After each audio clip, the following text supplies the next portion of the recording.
tirage pour la Saint-Valentin que j'ai voulu offrir aux flammes jumelles, mais aussi aux autres personnes, si elles vibrent sur ces ondes-là, bien entendu.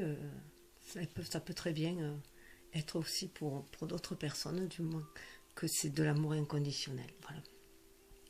Donc je vais vous mettre, voilà, j'aime bien faire des petites... donc vous voyez, j'ai une Ganesh là pour nous protéger. Donc il y a des différents Bouddhas. Voilà, il y a ma petite chouette là, qui est toujours là pour mon intuition, hein, pour développer mon intuition. Il y a un petit Bouddha rieur là, qui va nous amener beaucoup de joie, de prospérité, de petits cochons pour cette nouvelle année chinoise. Une très bonne année, hein. Je nous souhaite une très bonne année. Alors là, eh c'est... Je ne sais pas si tout le monde connaît, c'est mon petit ange gardien. C'est une carte que j'ai trouvée au milieu de mes cartes anciennes et que je ne me souvenais plus. Donc là, c'est spécial pour les amoureux. Je vais vous lire la carte derrière. Mille baisers et au revoir le plus tôt possible de celui qui t'aime et qui ne t'oubliera jamais. Celui qui pense à toi. Alors, je ne me souviens pas avoir acheté cette carte. Je suis très fan des cartes anciennes, mais je ne me souviens pas du tout avoir acheté cette carte que j'ai retrouvée au milieu des miennes il y a 2 ans, je crois. Voilà. Je crois que c'était le Noël d'avant, pas celui-là. Et là, eh bien, c'est une petite bougie qui était restée comme ça. J'aime bien. Des fois, quand ça a des formes, je les garde. Et quand je me suis aperçue un jour qu'en fait, j'ai gardé, ça formait un croissant de lune. Mais je me suis aperçue après dans un jeu que c'était le fameux croissant de lune bleu des prêtresses d'Avalon. Enfin, voilà, c'était le même. Donc, voilà. Et là, bien, ma petite chouette que j'ai acquis, voilà, avec le 11 février, parce que moi, je l'ai fait le 11. Voilà, je n'ai pas voulu faire vraiment... Saint-Valentin, c'est un peu commercial pour moi. Mais bon, c'est la fête des amoureux. Donc, pour les flammes, j'ai fait le 11. Voilà. Et la petite lune qui m'accompagne, et Cupidon aussi, voilà, qui a déjà décoché sa flèche, mais là qui est en train d'attendre, voir si, voilà, si on va se bouger un petit peu, si ça va prendre effet. Donc, alors les cartes sont énormes, hein. Je vous montre le tirage grosso modo. Ça, c'est pour la féminine. Voilà, donc je vous expliquerai au fur et à mesure. Tirage assez intéressant. J'installe un petit peu et j'explique. Alors, la carte centrale, c'est le pape. Voilà, le pape. Donc, ça représente la consultante, ou le consultant, donc là, à l'occasion, la féminine. Donc, là, on voit bien qu'elle est bien alignée terre et ciel, hein. Donc, voilà, elle arrive à dominer, enfin, à maîtriser, du moins, à la fois le matériel et le spirituel. Donc elle est bien assise, elle est bien positionnée et elle est prête à se servir du spirituel pour ancrer les choses dans la matière. Il y a quand même un désir avec le pape de concrétisation, de mariage, hein. Ça parle quand même d'un désir de mariage. Bon, déjà elle a marié ses énergies yin et yang, donc elle a retrouvé sa complétude, hein. Mais c'est aussi à l'extérieur vouloir matérialiser voilà, une relation et vraiment la concrétiser et aller sur le mariage, hein. Donc ça peut vraiment penser au chakra, un peu ça c'est rigolo parce qu'il y a les 3 couleurs, il y a vraiment le chakra racine avec le pape, hein, donc vraiment enraciné, il est habillé de rouge, hein. Et d'un côté il y a 2 autres prêtres, et donc il y en a un qui est orange, hein, à droite, et donc le chakra sacré, donc qui sont là pour prier pour que les vœux se réalisent, pour être exaucés dans quelque chose, hein. Et la réalisation, hein, avec le jaune de ce côté qui parle du plexus solaire, donc aussi. Donc ils sont là pour être consacrés, hein, pour que quelque chose se réalise, être consacré dans la matière, hein. Donc là, ça représente en fait, on a l'impératrice. L'impératrice, eh bien, c'est un peu ancré dans le passé, en fait, c'est la conception qu'elle se fait de l'amour. Voilà. Comment elle se le fait, bon, ben, ça peut être un peu enseveli, un peu dans le passé, elle peut l'avoir un peu endormie, hein, cette idée-là, hein. Donc l'impératrice, eh bien voilà, elle a envie de quelque chose de créer. Elle est toujours dans cette forte envie de créer, d'être, comment dire, de fonder un foyer, hein, d'être dans la création, dans la nature, et très proche de la nature. Hein. Elle est représentée, c'est la déesse par Vénus, donc la déesse de l'amour, donc c'est un amour, je pourrais dire que c'est un amour inconditionnel, c'est l'amour d'une mère, hein. C'est vraiment l'amour d'une mère, c'est l'amour inconditionnel, donc l'amour pour toute chose, donc elle veut vraiment une relation voilà, d'amour tout autour d'elle, et pas que seulement dans la relation, vraiment d'amour autour d'elle, que tout, voilà, tout soit, avec ce bleu là on le voit, tout soit paisible, hein. Elle marche là sur les récoltes, là, voilà, c'est une saison de moisson, de récolte, euh, elle est prête à faire les choses pour qu'arrive à la récolte, quoi. Elle respecte les saisons, mais voilà, elle est toujours dans une envie de créer, en fait, hein. De créer, de vivre tout simplement, que le flux passe, et de saisir les opportunités, et de saisir et de récolter ce qu'elle a semé aussi, hein. Mais c'est dans le passé, donc ça reste, c'est peut-être un petit peu enfoui au fond d'elle, hein. Mais c'est un désir qui, on va le voir, remonte, hein, parce qu'il y a la lune, hein, et l'étoile, donc c'est quand même assez fort. Voilà, avec cette, c'est aussi elle représente aussi la déesse de la nature, donc Diane, hein. Donc elle est très, elle est assez, comment dire, elle est assez ferme tout en étant douce, hein, voilà. Elle est capable de fermeté, elle sait ce qu'elle veut en fait, hein. Elle sait ce qu'elle veut, c'est créer de l'amour autour d'elle, hein, et vivre dans un monde d'amour, voilà. Donc elle fait tout pour que ça aille dans ce sens. Et là, eh bien avec le scorpion. Le scorpion, pardon. C'est l'amour. Ah, le pape, j'ai oublié de dire que le pape était associé au taureau. Au taureau, donc signe de terre, hein, à l'ancrage, hein, et c'est une très forte, c'est une carte de haute protection, de protection. Donc on est protégé ouais, par l'univers aussi, mais on peut aussi avoir un rôle de protecteur, hein.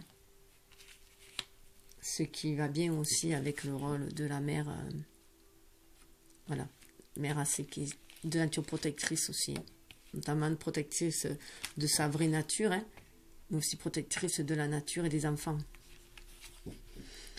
Et là, voilà, avec la mort, je parle de scorpion, parce que justement, c'est associé au scorpion. Voilà. Donc là, dans ce thème-là, ça parle du présent, là, donc ça parle de sa relation avec son masculin, avec son autre.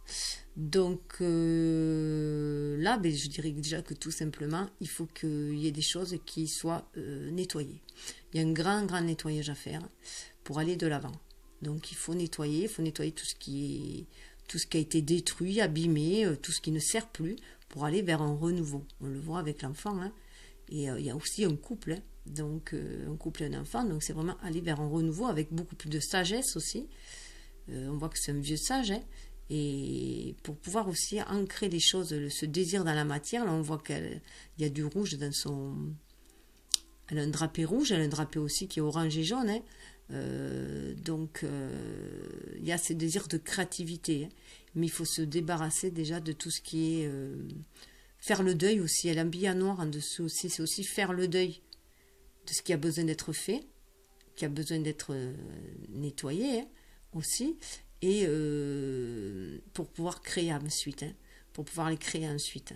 Donc garder que le bon, au final c'est ça, hein, garder que le bon.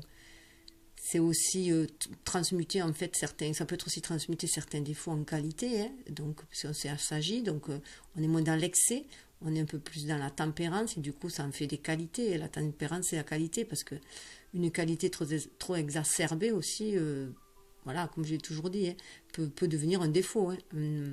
C'est la tempérance au milieu, qui est toujours plutôt une qualité, un don, quoi. Et là, on voit que voilà, pour sortir de ces nuages-là, pour s'élever, il va falloir se débarrasser du passé. Et dans ce jeu-là, vraiment, il y a une connotation qui est reliée au scorpion, où on dit qu'il y a une forte attraction avec l'autre personne, hein. Qu'il y a une forte attraction et une passion, hein. vraiment une passion, voilà. Donc, ça peut vouloir dire aussi que lui, il a peur de cette passion. Il a peur de ces sentiments qui montent. Il a peur que, comme par le passé, lui, il a peut-être peur de se faire dévorer par les relations précédentes, puisqu'il s'est investi dans des relations qui ont mal tourné dans un sens, hein, qui ont, voilà, en tout cas qui se sont achevées.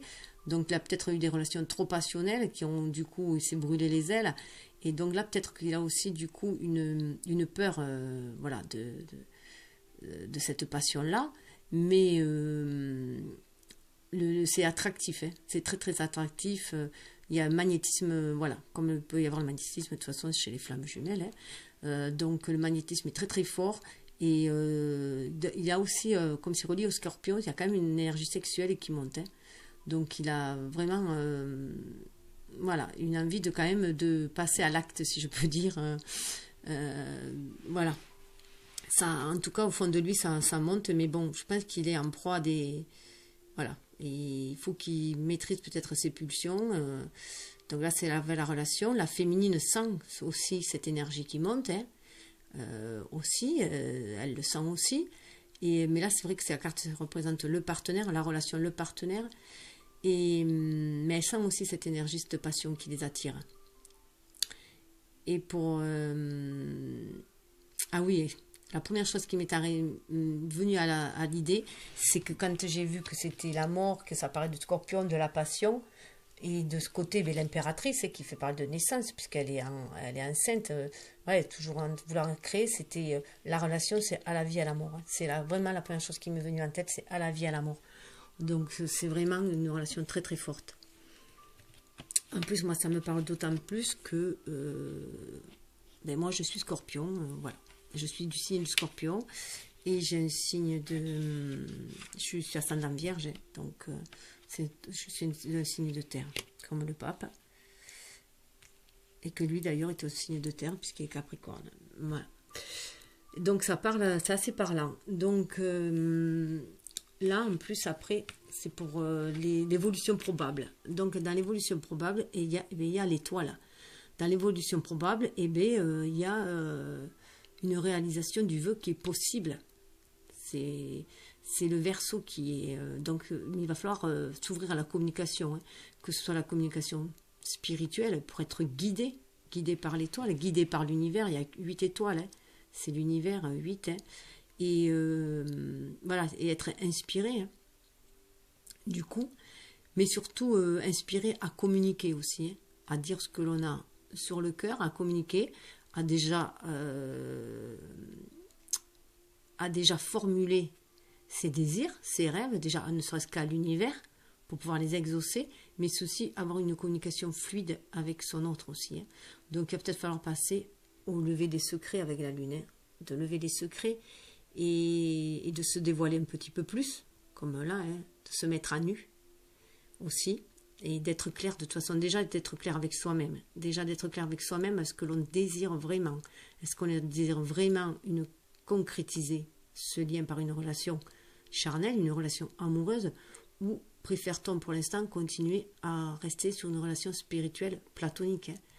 Donc voilà, vraiment savoir ce que l'on veut, parce qu'il faut pouvoir l'accueillir, hein, ce que l'on désire aussi, puisque l'univers lui va, du moment qu'on va demander à des vœux être exaucés, s'ils sont sincères, l'univers va se mettre en action pour l'accueillir. Donc si la place n'est pas faite, hein, voilà, si on ne s'est pas débarrassé de tout, hein, si on n'a pas fait de place, on ne pourra pas l'accueillir, cette personne-là. On aura du mal à le faire entrer dans notre vie, au quotidien, du moins. Surtout que souvent on est très pris, hein. Bon, je pense que beaucoup ont des enfants et tout, parce que quand on arrive dans une relation flamme jumelle à ce stade-là, c'est qu'on a déjà une avancée dans l'âge, hein. Voilà, à 20 ans, on n'est pas à ce stade-là, hein. On sera plutôt sur des relations de flamme jumelle, peut-être, de d'âme sœur peut-être, mais à mon avis, pas à 20 ans, on n'est pas sur cette relation-là. En tout cas, en ayant conscience, hein, puisque nous, c'est la première fois qu'on s'est écrasé, on avait entre 18 et 20 ans, mais bon, on n'avait pas du tout conscience. Il restait en sommeil pendant 25 ans avant qu'un jour, il se décide à m'avouer qu'il était amoureux de moi. Voilà. Et moi, ça m'a réveillé mes propres sentiments que j'avais enfouis, parce que pour moi, je ne méritais pas un tel type, donc j'avais laissé tomber, voilà, tout simplement. J'avais pas écouté mes émotions, j'avais pas écouté mon cœur, je l'avais fermé complet, hermétique. Devant lui, j'étais devenue hermétique tout en étant complètement chamboulée quand je le croisais, mais du coup, j'en étais tellement je devenais hermétique pour pas que ça se voit et j'arrivais plus à parler ni rien. Donc, bon. Voilà. Et donc, voilà. C'est vraiment faire le tri hein. Avec la mort, c'est faire le tri pour pouvoir déjà être clair avec soi-même et pouvoir demander à ce que ses vœux soient exaucés en ayant une fois formulé ses vœux, donc poser les intentions, comme on avait vu en début d'année aussi, poser les intentions. Donc ça se va bien avec le tirage précédent, de toute façon. Et avec la lune, voilà. Donc c'est être pour poser justement ses vœux, ses intentions, savoir ce que l'on désire vraiment. Et bien il va falloir remuer ses émotions, aller sortir avec l'écrevisses, hein, c'est émerger ce qui est enfoui au fond de soi, hein, qui est bien ancré au fond de soi et qui est bien loti au fond de soi qu'on a coucouné. Hein. Si c'est un sentiment, on peut l'avoir coucouné pendant longtemps sans s'en rendre compte. Hein. En tout cas, maintenant, c'est le moment de le faire émerger. Hein.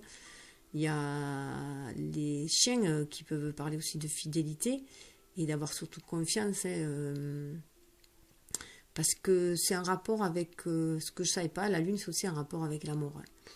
Donc, bon, c'est un rapport avec le signe des poissons, bien sûr. Donc, ça me parle d'autant plus que moi, eh bien, j'ai ma lune en poisson. Donc, voilà. Donc, mais en tout cas, voilà. Cette énergie-là, c'est aller faire le tri dans ses émotions. Hein. Aller faire le tri dans ses émotions et pour les faire remonter celles qu'il est nécessaire de mettre à jour, bien entendu, hein, pour pouvoir avancer et s'élever au-dessus des obstacles, au-dessus des montagnes. Donc ça peut créer quelques tourments, mais c'est nécessaire, c'est salutaire. Hein. On voit là avec le bras en avant, c'est que ça va nous amener vers l'avant. Ça me fait vraiment penser un peu à une voile d'avion, là. Une voile de bateau, je veux dire, pas d'avion. Donc tout en sachant que les navigateurs se diriger par la lune, hein. Les étoiles et la lune, se laisser guider par eux. Donc vraiment, ça me fait vraiment penser à cette étoile-là, qui va vers l'avant, hein, et qui laisse le sombre derrière soi. Donc voilà, beaucoup d'éclaircissements pour cela. Et surtout que cela va amener, alors le fait d'éclaircir ses émotions, d'éclaircir ses émotions, de les dire aussi, parce que de les exprimer en fait, d'exprimer ce que l'on a au fond de soi, au fond de son cœur, au fond de son âme. Avec l'étoile, c'est aussi s'exprimer, hein, aller en communication. Du coup, ça nous apaise aussi, ça fait sortir. C'est vrai que c'est impressionnant parce que là, c'est beaucoup plus calme. Hein, si on regarde bien, et là, voilà. Ah, c'est le. Mais c'est nécessaire. Hein. Donc là, je dirais, alors ce qui est marrant, parce que bon, c'est un homme hein, qui est là. Hein. Donc je dirais qu'en fait, l'action que l'on doit mener, hein, c'est être à l'écoute de ses émotions, les laisser sortir. Hein, pour pouvoir, en fait, après, les transmuter par l'énergie yin hein, et les communiquer à l'univers, mais aussi, déjà, voilà, être franc avec soi-même. Il y a un côté de franchise. Là, il faut lever les voiles, il faut lever les secrets un peu quand même. Hein. En tout cas à soi-même et à sa flamme aussi. Et cela va amener au chariot. Alors au chariot, c'est le... Alors c'est marrant parce que là, il y a l'écrevisse, voilà, donc les poissons. Et il y avait le scorpion, donc c'est très, très dans les émotions. Il y a le scorpion, le poisson et le chariot, avec le cancer. Voilà, le cancer, le chariot. Donc c'est tout dans l'émotionnel. Hein. Donc il y a les trois. Et là, le cancer, eh bien, c'est le foyer aussi. Hein, ça fait partie du foyer, du cocon de soi, de ses émotions, de sa famille, enfin de ses profondeurs. Hein. Et bien c'est là, c'est qu'une fois qu'on a équilibré notre énergie yin et yang, on voit les deux chevaux, hein, le noir et le blanc. Donc qu'on a équilibré notre inconscient et notre conscient, qu'on s'est bien centré en fait. Hein, et bien on va pouvoir aller de l'avant. Voilà, la féminine va aller de l'avant, une fois qu'elle aura bien épuré ses émotions, voilà, pour pouvoir, et qu'elle sache où elle veut aller, déjà, qu'elle sache la direction où elle veut aller. Et bien, elle y va droit, voilà, avec le... 7, c'est le chiffre de la spiritualité, donc elle est guidée, spirituellement, elle est guidée. Bon, en plus, la lune, bon, mais ça fait penser aussi à l'ermite, on aurait dû à 9, c'est à l'ermite, donc bon, il faut aller chercher tout ça, donc c'est à l'intérieur de soi. Dans la lune, il y a une introspection pour pouvoir après émerger, pour pouvoir être guidé, se guider, c'est un guide intérieur aussi, être guidé par l'extérieur, mais c'est aussi se guider de l'intérieur. Donc voilà, le chariot. Et comme on disait, c'est une personne androgyne, le chariot. Donc c'est une personne, voilà, qui est dans sa complétude. Donc ça, c'est ce vers quoi elle va, et c'est les influences qui y a énergétiques autour, hein, l'ambiance qui est énergétique autour. Donc je vais dire, je vais d'abord montrer sous le deck. On voit qu'il y a la maison de Dieu, c'est Ave Mars, hein, donc il y a quelque chose qui va être sacrément chamboulé. Donc ça va être un vrai chamboulement, hein, cette prise de décision, cette prise de conscience d'abord, une prise de conscience d'abord avec l'étoile et la lune, va faire qu'il va y avoir une prise de décision. Et ça va chambouler le destin de tout le monde. Hein. Les deux personnes chutent, donc, mais pour le meilleur. Ça va être salvateur. Il y a un coup d'éclair, on a reçu l'inspiration là. Donc là, on voit qu'il y a le diable. Alors après cette maison de Dieu, ben, ça va nous amener à faire peut-être remonter le diable en soi. Hein. Mais pour pouvoir savoir quoi choisir, puisque le diable, c'est aussi de la tentation. Donc on sait que dans cette matérialité, on peut être très très tenté. Est-ce qu'on est tenté de renouer dans une relation trop passionnelle, trop matérielle, enfin trop classique, je dirais, ou est-ce qu'on va essayer de garder ce côté spirituel de la relation? Est-ce que voilà, on ne va pas se laisser déborder, par cette relation charnelle si on la met dedans, quoi. Comment la contrôler en fait, hein? C'est aussi comment le contrôler. Puisque voilà, il va y avoir un choix à faire là, hein, puisque 15 ça se réduit à 6, hein, donc au choix. Donc il va falloir faire un choix dans son attitude à adopter. Donc normalement, si on a tenu le leçon du passé, on va être plus, moins diabolique, hein, et plus sage, voilà ce que je voulais dire. Donc ça a un rapport avec le pape. Alors ce qui est rigolo, c'est que ça a un rapport avec le pape, puisque lui, il règne sur la matérialité, hein, mais donc du coup, mais il est quand même connecté, il reste quand même connecté au spirituel. Seulement, ce serait plutôt le côté ombre du pape, si je peux dire. Hein. Voilà. C'est un rapport avec le Capricorne, donc vraiment avec la matérialité et avec les biens. Là, on va faire le bon choix, puisqu'après, il y a le soleil qui arrive derrière. Donc là, le soleil, c'est l'affirmation de soi. Hein. C'est les heureux événements. Voilà, c'est la réalisation des souhaits, là. Hein. Et suivi, c'est le soleil, bien sûr, qui gouverne. Là, c'est suivi par le jugement. Donc, on voit bien qu'il y a une guérison, une résurrection, une renaissance. Hein. C'est le karma. Hein. Là, on arrive au karma. Ça va être, le cycle du karma va prendre fin, là. Hein. Donc, Pluton est le dieu de la mort et de l'enfer. Hein. Donc, on retrouve cette idée de mort, là. Hein. Donc, c'est le jugement. Hein. Donc, on va être jugé déjà sur nos actes. On va être jugé sur nos actes.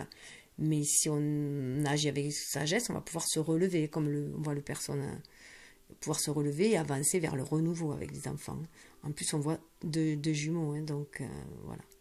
Donc il faut se dire, alors ce qui est marrant, c'est que c'est les femmes qui sont restées debout, donc je pense que c'est parce qu'elles sont beaucoup plus intuitives et qu'elles savent que comme elles ont agi, si elles ont agi bien, et bien elles savent qu'elles pourront passer le test, hein, si je peux dire.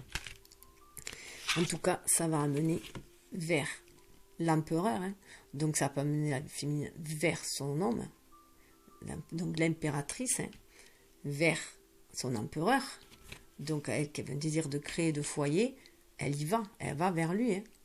Il n'est pas beaucoup loin sous le deck. Hein. Donc c'est un signe du bélier aussi. Donc ça symbolise aussi le printemps. Hein. Donc quelque chose qui recommence. C'est le premier homme du zodiaque, puisque les autres signes, enfin, le mât est androgyne et du coup on voit que le mât et le batteur sont androgynes. Voilà. Donc on va vers un renouveau où ça va se matérialiser, les choses vont se matérialiser. Là, l'empereur, c'est avoir acquis une certaine expérience grâce par la force aussi, par la force contre l'adversité. Hein, on a surmonté des obstacles, on s'est élevé spirituellement et du coup on maîtrise les deux et on peut, ça fait vraiment penser au chakra sacré, hein.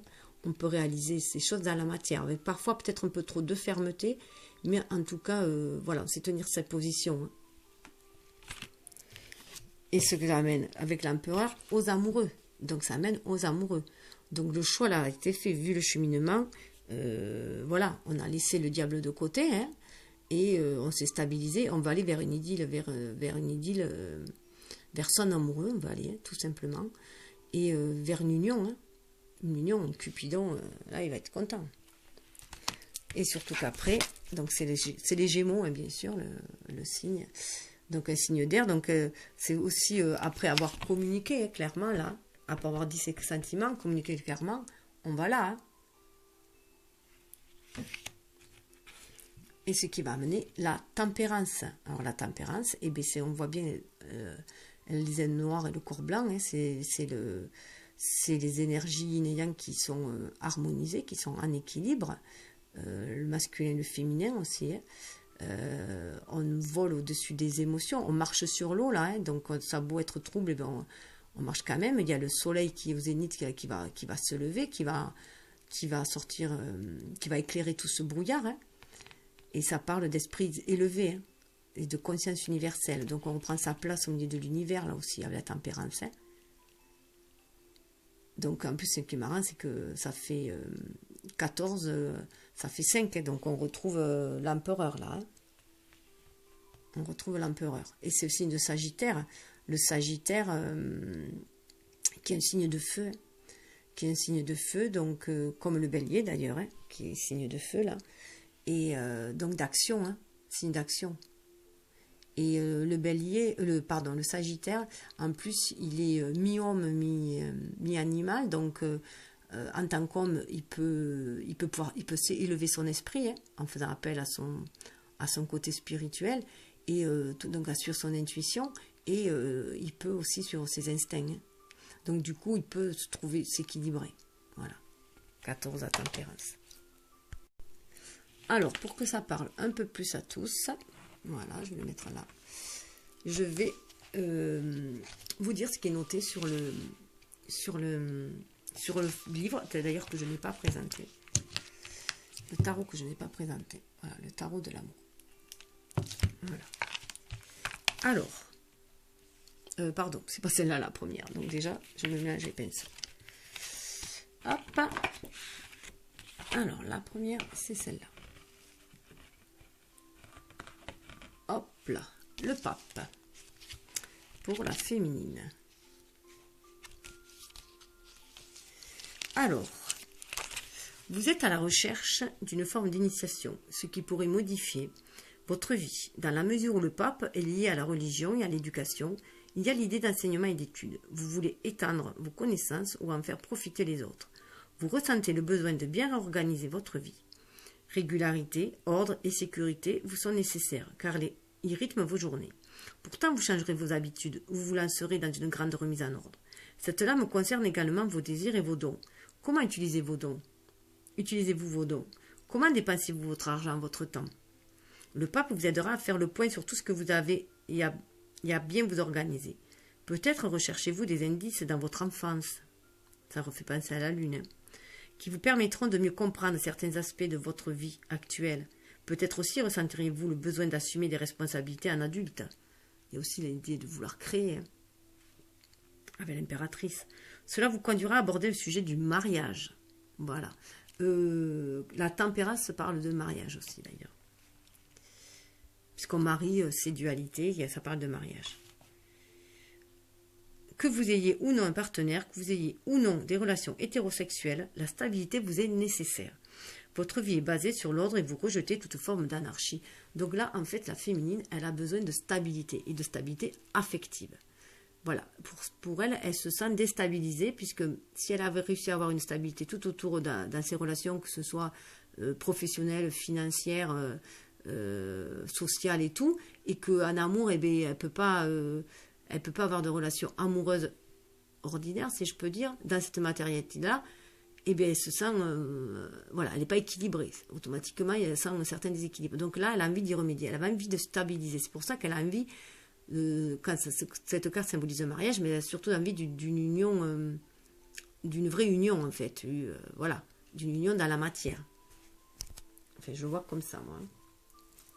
Donc, après, on a l'impératrice. Alors, hop, l'impératrice. Alors, ça c'est sa conception. Ici, l'impératrice promet bonheur et réalisation. C'est une lame de responsabilité à long terme, d'amour et de plaisir durable. Surtout, elle recèle l'idée de création. Naissance et croissance sont inextricablement liées à cette lame. Elle peut donc être annonciatrice de grossesse. Si votre choix est de ne pas avoir d'enfant ou si les circonstances vous l'imposent, vous connaîtrez une autre forme d'enfantement. En affaires, par exemple, vous vous épanouirez en créant quelque chose. Donc ça peut être vouloir créer quelque chose avec sa flamme jumelle. L'impératrice est également souvent associée à la maison et au confort matériel. Peut-être d'ailleurs est-ce un but pour vous deux qui aimez recevoir des amis ou profiter d'agréables tête-à-tête. Si vous adorez déguster des repas délicats dans un cadre où tous les raffinements sont réunis, tissus chatoyants, doux parfums, belle musique, votre union bénéficie d'une grande harmonie physique et spirituelle et vous complétez parfaitement. Donc c'est le contexte idéal, hein. Donc c'est ce qu'elle a vraiment envie au fond d'elle, hein. C'est ce qu'elle vibre au fond d'elle, hein. C'est comme ça qu'elle voit la vie à deux, hein. La vie à deux, la vie de famille, la vie sociale, enfin, elle regroupe tout là, c'est vraiment voilà. Enfin, l'impératrice n'étant jamais séparée de la nature, elle annonce aussi le plaisir de cultiver des fleurs et des plantes, de faire de belles réalisations dans ce domaine, et pourquoi pas aussi de vivre à la campagne, d'être en tout cas en contact de la nature. Donc ça rejoint le pape aussi, et donc c'est pour ça que ça a ce désir-là qui monte, puisque celui-là, elle l'a au fond d'elle, et ce désir-là, elle l'a déjà au fond d'elle, donc automatiquement, ça remonte, hein, ça fait partie de son essence, hein. Alors, je vais mettre là, la mort. Alors, la mort. La mort est très, très proche du signe du Scorpion, qui domine la 8e maison du zodiaque, celle de la sexualité et de la mort. Cette lame représente ce que nous recevons à chaque instant du monde extérieur. Lorsqu'elle évoque un partenaire, la mort annonce quelqu'un dont l'amour pour vous est profond et intense. Votre entente sexuelle est passionnée, ensemble vous pouvez vivre cet amour physique transcendantal si souvent comparé à la mort. Vous percevez parfois chez votre partenaire des pensées sombres, des obsessions incontrôlables, et cela vous effraie. On dirait que vous êtes sous le charme et que vous ne pouvez lui résister. Son charisme et l'attirance sexuelle que vous éprouvez sont totalement nouveaux pour vous. Lorsque cette lame symbolise une nouvelle rencontre, elle lui confère un caractère inévitable et décisif. La personnalité de celui ou celle avec lequel vous vous engagerez vous impressionnera et aura une grande répercussion sur votre avenir. Donc moi, ça me parle d'autant plus que c'est vraiment, je veux dire, comme ça que cela s'est passé. Je n'ai pas compris l'attirance que j'avais pour lui, surtout que quand il m'a recontacté, enfin, voilà, il m'a envoyé ce mail, bon, ça m'est revenu en tête. Je me suis retrouvée 25 ans en arrière, à l'époque où on se croisait là, dans l'épicerie. Et là, j'ai senti que les sentiments que j'éprouvais à ce moment-là, mais que j'avais complètement refoulés, pensant que c'était inaccessible, quoi. Que c'était du rêve, que c'était pas... Donc, mais vraiment, vraiment refoulé. J'ai jamais osé y penser. J'ai jamais osé le rêver, encore moins le penser. Et donc, ça a fait ce flashback quand il me l'a annoncé, enfin, qui m'a envoyé ce mail-là. Et en fait, après, j'ai mis 2-3 mois avant de... Enfin, déjà, je crois que c'était en décembre 2009 qu'il me l'a envoyé. Moi, je ne l'ai vu qu'en février ou mars 2010, sur ma boîte mail, parce que c'était sur le copain d'avant, que ma fille m'avait ouvert, que je ne sais pas moi du tout qui l'avait ouvert, c'est ma fille qui l'avait ouvert. Donc j'y allais jamais et je suis tombée dessus par hasard. Et à un moment donné où j'avais besoin d'un signe pour rompre dans ma relation, donc le signe a été clair, même si ça a débouché sur rien. Bon, voilà. Enfin, sur rien, pas dans l'immédiat, je veux dire. Et Et donc j'ai mis, voilà, je lui ai répondu, voilà, que moi aussi, mais que le temps avait passé, enfin voilà. Donc après, j'ai coupé court parce que ça me faisait trop en fait. Ça me fait penser à la Maison de Dieu là justement. Ça me faisait trop assimiler, j'arrivais pas et donc j'ai coupé pendant un an. Enfin, j'ai juste dit que j'avais des soucis familiaux, ce qui était vrai. Puisque je devais m'occuper de mon petit-fils qui avait 6 mois, donc je voulais voilà, me consacrer à mon petit-fils. Et, et du coup, pendant un an, je ne lui ai pas donné de nouvelles, seulement il m'obsédait, il m'obsédait, il m'obsédait, il m'obsédait. Voilà. Donc j'avais tout le temps à la pensée, je ne comprenais pas pourquoi je me souvenais de sa voix, alors que ça faisait 25 ans que je ne l'avais pas vu, que je lui parlais à peine et que je me souvenais de sa voix. Voilà. Donc c'était très impressionnant et ça m'a chamboulé, chamboulé. Donc je comprends très bien cette carte-là. Donc là, voilà. Donc je pense que. Et puis aussi, cette idée que même après, quand on a repris contact et par mail ici et là, où on a commencé à échanger des mails et tout, il ne voulait pas me voir. Il ne voulait vraiment pas me voir. Je lui ai dit, mais on pourrait être amis, juste amis, et se voir, boire un pot ensemble, aller au ciné ensemble. Enfin voilà, c'était une amitié, moi, que je demandais à la base, puisque je ne suis pas quelqu'un non plus qui fonce. Bien que ça pourrait m'arriver. J'ai quand même entre le Scorpion qui est mon signe et la Vénus en Sagittaire, ça peut m'arriver quand même des fois de foncer. Mais je suis sûre d'abord quand je fonce, voilà. Et là, j'étais sûre de rien. Donc, il voulait absolument pas me voir. Au moment où un jour, je me suis pointée à son boulot et c'était l'instit, donc je me suis pointée au portail de l'école parce qu'il fallait absolument que je voie si je délirais, si c'était un pur fantasme en fait, si c'était un gros délire de mon mental, ou si cette attraction était vraiment, elle y était en vrai, quoi, physiquement. Et bien, je peux vous dire que c'était, c'est simple, j'ai l'impression d'être entre deux mondes. La communication était beaucoup plus intuitive que verbale, mais on a passé 1 heure devant à discuter, alors qu'il pleuvait, donc un peu sous un porche, et puis à discuter, je ne sais même plus de tout et de rien en fait, puisqu'on se revoyait 25 ans après cette croisée plusieurs fois dans le village, enfin bon, sans avoir vraiment échangé quoi que ce soit auparavant, hein. Et on a l'impression que c'était comme hier. Voilà, que c'était la veille, que voilà, c'est très spécial. Donc depuis ce jour-là, de toute façon, j'ai su que c'était une relation très spéciale et que c'était une relation très très spirituelle déjà, puisque à cette époque-là, je ne mettais pas de terme flamme jumelle dessus. Je pensais d'ailleurs une âme sœur.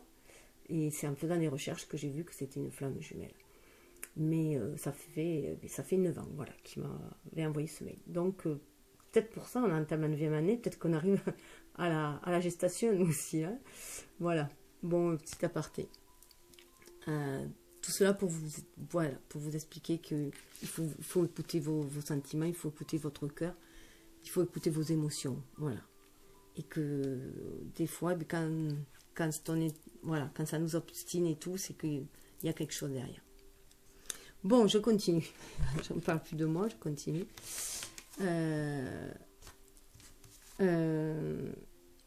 Ah mais tellement. Si, pardon. Je ne savais plus si je l'avais fait du coup. Voilà, rien que d'en parler, ça me chamboule.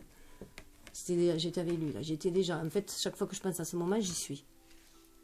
Et même le temps avait changé. Le temps était couvert et ça avait changé. C'était impressionnant. Et pour la petite anecdote, j'y étais allée le jour du décès, enfin le jour anniversaire du décès de mon grand-père, à qui je tenais énormément et à qui j'avais demandé de m'accompagner dans cette épreuve-là. Voilà. Donc ça avait un côté très très mystérieux. On se serait cru, c'était sombre, il pleuvait un peu, mais tout en étant... Enfin, il y avait une atmosphère un peu bizarre comme dans les films. Enfin, c'est difficile à expliquer. C'est tout dans le ressenti.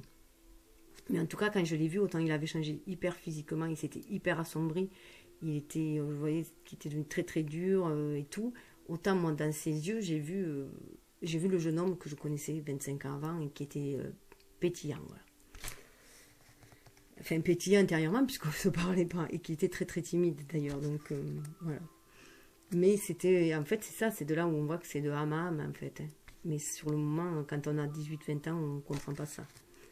Et de toute façon, je pense qu'on avait besoin de maturité chacun, de mûrir, de guérir toutes ces blessures d'enfants intérieurs. On les a guéries avec nos partenaires, chacun. Hein, voilà, on les a guéris, on a grimpé les échelons comme ça, on ne se les pas fait l'un sur l'autre pour pas se faire mal. Et puis maintenant, on arrive où Il faut qu'on déblaye le terrain, quoi.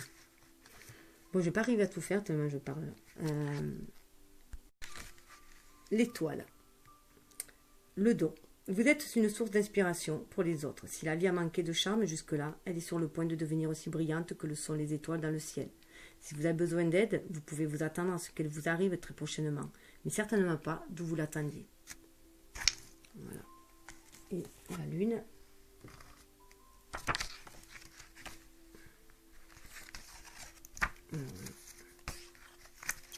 Alors la lune. Une imagination accrue et une vive intuition vous aideront à vaincre les blocages dont vous pourriez avoir souffert. Des nouvelles approches se feront vers vous, des idées germeront dans votre esprit. Peut-être vous sentez-vous bizarre, ne vous inquiétez pas, car vous commencez à comprendre ce que votre inconscient veut vous faire découvrir. Cela vous aidera beaucoup si vous ne résistez pas.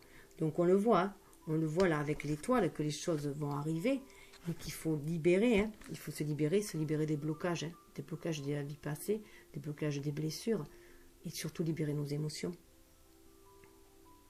Alors ce qui amène au chariot, le signe dominant, le cancer. Le chariot signifie progrès au prix d'un effort considérable. Donc ça a été rude, le chemin a été rude. Il est conduit par un personnage androgyne qui se tient debout sur un véhicule à baldaquin. 2 chevaux le tirent, l'un noir, l'autre blanc. Il symbolise un thème éternel dans le tarot, le yin et le yang, le jour et la nuit, le conscient et l'inconscient. Le conducteur, c'est quand chaque chose se trouve son contraire, sans quoi rien ne serait complet. Dominé par le cancer, signe du passé, symbole d'intériorité, de fécondité et d'avancement. Le chariot fait prendre conscience de la nature fluide du temps. Donc il faut laisser le passé derrière soi et avancer. Donc le passé, ça inclut aussi laisser les blessures des vies karmiques aussi. Donc cette relation-là, avec sa flamme jumelle, elle va être différente là. De toute façon, si on en est arrivé à ce point-là, on est près quand même déjà il y a la fusion des âmes, mais là on est près quand même de la réunification. Donc ça serait dommage de se saboter, voilà, de s'auto-saboter. Donc bien faire les guérisons, ne pas mettre la charrue avant les bœufs, si je peux dire. Et voilà, pour être bien prêt, bien dans sa complétude pour être de l'avant et pour aller vers l'autre. Et chacun, bien sûr. L'énergie qui couvait, qu'il y avait sous le deck, je vous fais que celle-là. Planète dominante Mars, la maison Dieu symbolise la destruction, la révolution, d'autres changements catastrophiques. Une haute tour fait place à une tempête menaçante. Soudain, la foudre tombe sur le sommet de la tour, ébranlant l'édifice de haut en bas. 2 silhouettes sont projetées vers leur destin, tandis que les flammes arrivent déjà aux fenêtres des étages inférieurs. Dominée par Mars, planète de l'action, de la colère, des énergies pures et de la sexualité, la maison Dieu se montre à la fois magnifique et inquiétante. Donc voilà, il y a cette inquiétude, il y a la peur de ce bouleversement aussi, de ce changement. Cette peur, elle est là. Peur de se laisser tenter par le diable ou de recommettre les erreurs du passé. Voilà. Et d'être trop dans la matérialité et pas assez dans le lien spirituel. Je pense que la féminine a cette peur-là. Donc voilà, elle hésite entre conserver ce lien idyllique. Idyllique parce qu'il est pur. Elle a peur aussi que cette matérialité souille ce lien aussi, le souille par ses énergies basses. Donc il faut qu'elle reste connectée terre et ciel, bien en alignement. Alors donc je vais faire une autre vidéo parce que je n'ai pas assez de temps pour le masculin, donc je prépare le masculin et je fais le masculin. Voilà. Donc je vous dis namasté et à tout de suite. Si je peux juste refaire un petit bilan, vite fait. Je fais juste un petit résumé. On voit, voilà, la papesse qui est bien alignée terre et ciel, qui a envie d'ancrer, d'ancrer les choses dans la matière, qui a envie d'une union concrète. Donc cette envie-là est en train de germer, pour pouvoir passer à l'action aussi, ça peut voir ça aussi comme ça, puisque c'est ce dont elle a toujours rêvé, c'est ce dont pourquoi elle est faite. Elle a cet amour inconditionnel en elle, donc elle a envie vraiment de l'ancrer dans la matière, ça remonte en elle à nouveau. Donc elle a envie de créer, voilà, tout simplement. Pour cela, il faut qu'elle se débarrasse de certaines choses, de vieilles choses.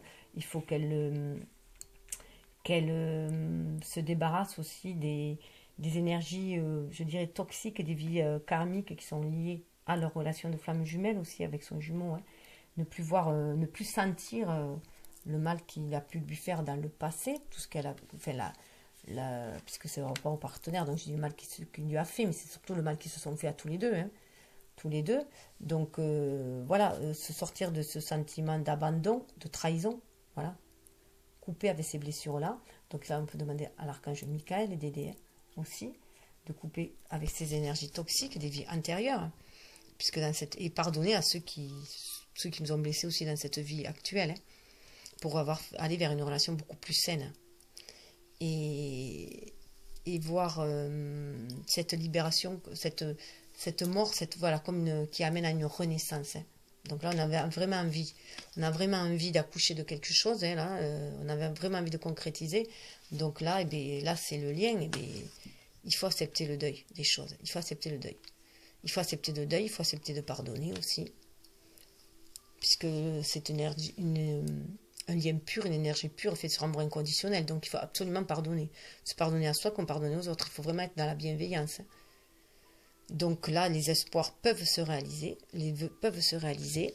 Il faut pour cela les exprimer, faire remonter ses émotions, être clair dans ce que l'on veut, éclaircir, hein, pour être guidé.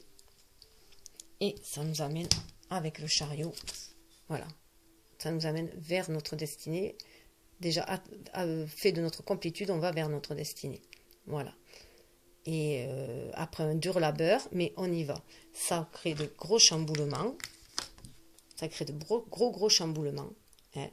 Mais en passant par certaines épreuves, donc il va y avoir un peu de sombre, un peu de lumineux. On va se sentir le jugement divin. On va retrouver notre force intérieure. Et tout ça, on va arriver à faire le choix. Et on va arriver à la tempérance, qui rappelle aussi le yin et le yang, hein, comme là. Et on va arriver à l'union. Voilà. Bon, ben, bisous. Namasté. Voilà. Qui vous porte bonheur, ce petit ange gardien. Et c'est bien écrit en plus, l'ange gardien. Dors, mon ange mignon, je veille sur toi. Namasté.